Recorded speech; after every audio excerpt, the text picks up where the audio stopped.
bring 2 of your cast members, who would you bring to survive and why? Oh my god, that's so funny.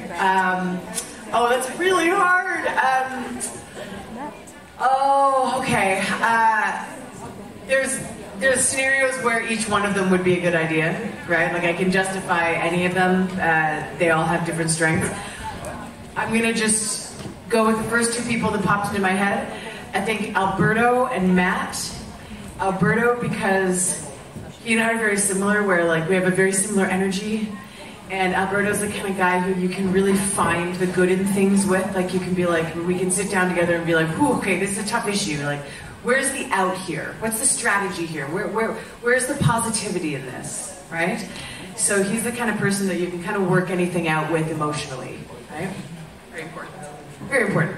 And then Matt, because he has so much random information in his brain that I feel like he's the guy who could be like, "This is how to turn your urine into drinking water," or like, "This is how to eat this bark," or whatever, right? Like I feel like he would be so it's sort of like with they're again, they're all good in different ways, but those 2 I think would be that was my first impulse, was Alberto and Matt. Yeah. Good question. So true for me. I imagine being like, "Fun fact, bears can't climb that type of tree." Exactly. Good to know. La question était s'ils devaient partir sur une île et survivre, voilà, dans la nature. Elle emmènerait qui? Elle doit choisir 2 personnes du cast de Shadowhunters. Elle avait dit, ah là là là, c'est un peu difficile. C'est difficile parce que chaque personne de ce cast aurait une utilité dans ce sens-là. Mais parce qu'on va voir tellement de situations que tous peuvent venir, mais en vrai, les premiers qui lui viennent en tête, c'est Alberto. Parce que Alberto, c'est vraiment quelqu'un qui ont un peu la même énergie et quelqu'un où tu peux te poser et te dire, ok, on a un problème. Quelle est la stratégie derrière? Qu'est-ce qu'on va faire? Quel est le plan? Et essayer de trouver une solution même pour tout ce qui est émotionnel. Ensuite, on a Matt, tonton Matt. Lui, tout simplement parce que dans sa tête, c'est juste plein d'informations très random auxquelles tu ne t'y attends pas. Elle s'attend à dire, bah, tu sais quoi? Oui, ça c'est, voilà comment on prend notre pipi, on le rend en eau. Et tu sais quoi? Voilà comment on fait une cabane. Et toi t'es là en mode, mais Matt, t'as jamais fait de cabane quoi? Mais il pourrait du coup servir beaucoup dans ce sens-là. I heard pee-pee and low, so I knew that you got that. I was like, let's make sure they hear the pee water part. Development would continue to be if the show continued. Like, what would you imagine for the character? Yeah, that's a great question.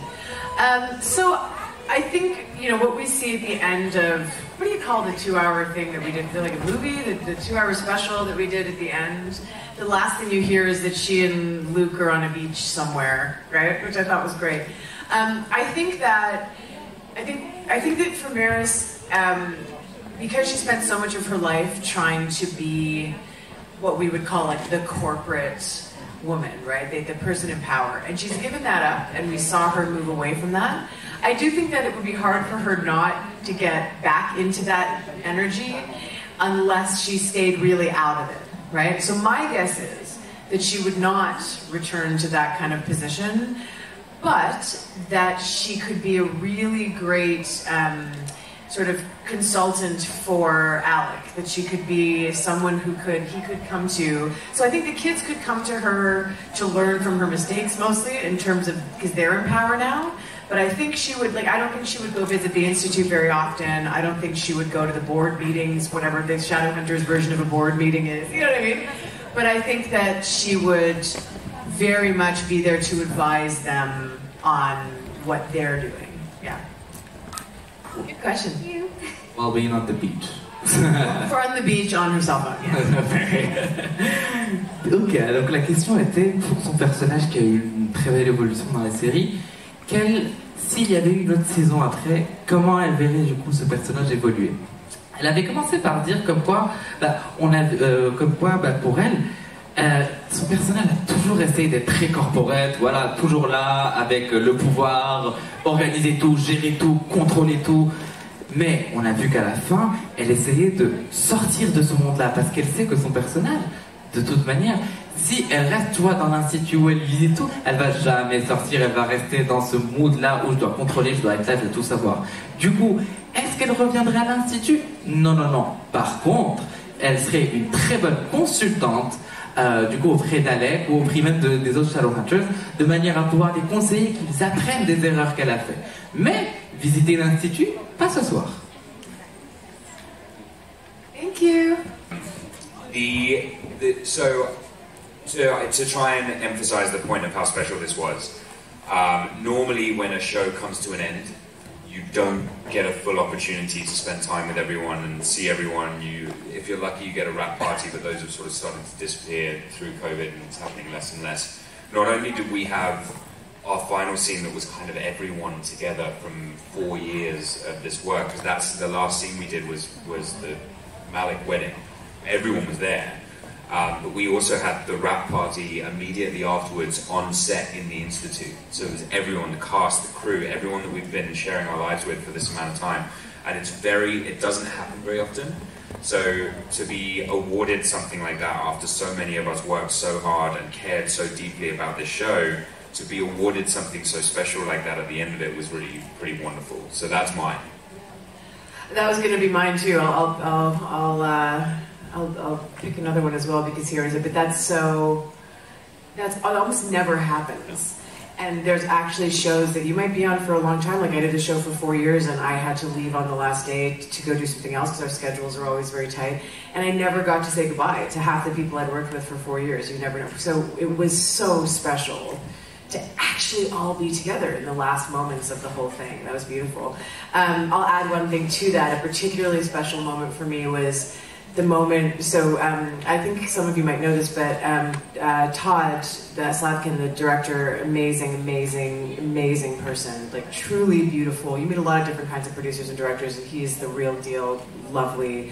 And he's also a great director, and so one of the things that he did was, you probably know this, but when obviously the music that you hear when you're watching TV, we often don't hear, right? Like it's added later.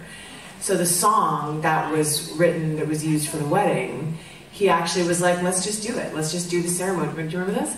And he was like, I'm going to play the song and let's just do the wedding. And don't worry about your mics, don't worry about...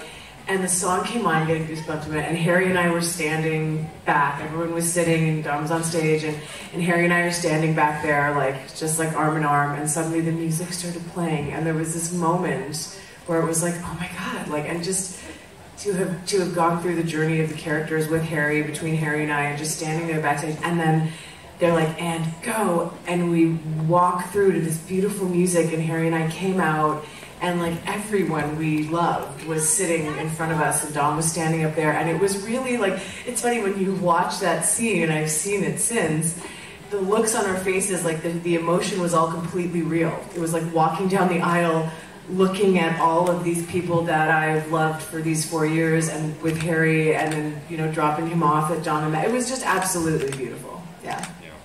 Okay, thank you. Thank you very much. Thank you. Du coup, la question était, quelle était, on va dire... Don't worry. No, dude, not even dare. I'm here for that. Si tu devais choisir, on va dire, leur meilleur souvenir dans la série, ce serait quoi? On avait dit Dom qui a commencé par dire, oui, non, moi je l'ai directement, c'était... En général, lorsqu'un show va se finir, il n'y a pas de moyen de se dire au revoir. Si tu as beaucoup de chance, tu auras une petite fête pour se dire au revoir, mais maintenant ça devient de plus en plus rare avec le Covid et tout. Donc bon, alors que pour Shadowhunters, ce qu'ils avaient fait déjà que la dernière scène qu'ils ont filmée, c'était une scène où il y avait tout le monde parce que c'était le mariage Malek. Et à partir de ce moment-là, il y avait vraiment tout le monde qui était là, qui était bien habillé, qui était assis. Du coup, c'était beaucoup d'émotions de retrouver toutes les personnes avec qui ils ont travaillé pendant 4 ans. Et on avait ça, mais aussi ils avaient une sorte de soirée à la fin qui était prête juste pour... qui était dans l'institut. Et dans l'institut où ils se sont vraiment retrouvés, des câlins, de pouvoir se dire au revoir. C'était vraiment juste un moment qui était incroyable de pouvoir se dire que toutes les personnes qui ont travaillé dur pendant toutes ces années-là se retrouvent pour se dire un dernier au revoir. Ça l'avait vraiment touché. Après, on avait du coup Nicola qui avait dit, qui avait confirmé ce que Dom disait, qui disait, ben oui, ça m'arrive vraiment presque jamais. Par exemple, elle a travaillé dans un show pendant 4 ans. 4 ans, et vu qu'elle devait directement repartir sur un autre show, parce que voilà, les plannings, etc., bah, elle a même pas pu dire au revoir aux personnes avec qui elle a travaillé pendant 4 ans. Alors que bah, du coup, ce qu'on a vu pour Shadowhunters, c'était autre chose. Et du coup, pour la scène Malek, là, Todd, le directeur ou le metteur en scène, qui est d'ailleurs juste génial, un très bon metteur en scène, on l'adore, lui, il est... Normalement, vous savez, la musique, ajouté plus tard, post-production. Sauf que là, il a dit non, vous savez quoi, on va mettre la musique, on s'en fout de vos micros, juste vivez l'émotion, vivez l'instant. Et du coup, t'avais du coup Nicola qui était avec Harry, qui était prêt du coup à partir, et elle voyait qu'il y avait toutes les personnes qu'elle aimait, qui étaient assises là, qui avec Matt et Dom qui étaient derrière, et tout le monde qui la regardait, c'était juste tellement genre émouvant. Et dès que la musique commence, t'avais limite les larmes aux yeux qui remontaient parce que c'est trop d'émotions, et de pouvoir du coup emmener Harry à Matt et faire cette scène-là, c'était quelque chose qui comptait juste énormément pour elle, vraiment. L'émotion, elle était vraiment vraie.